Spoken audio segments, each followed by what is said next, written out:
మన ముఖ్యమంత్రి గారు పోయినసారి అసెంబ్లీలో మాట్లాడిన రేవంత్ రెడ్డి బడ్జెట్లో మనకు గుండు సున్నా పెట్టినరు, మన ప్రాజెక్టులకు అనుమతిస్తలేరు, మనకు ఏమీ రావడం లేదు, నేను నీతి ఆయోగ్ మీటింగ్ను బైకాట్ చేస్తున్నా అని చెప్పి అసెంబ్లీలో చెప్పిండు. ఏమిచ్చిండ్రు?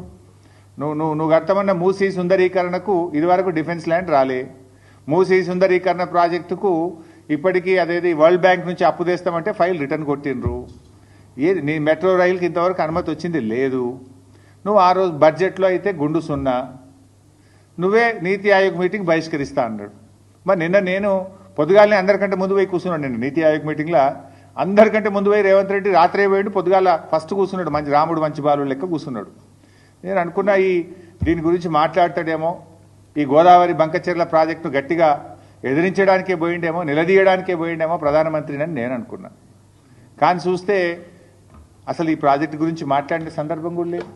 ప్రధానమంత్రిని వ్యక్తిగతంగా కలిసి కూడా ప్రెస్ నోట్ రిలీజ్ చేస్తే దీని మీద మాట్లాడిన పరిస్థితి లేదు.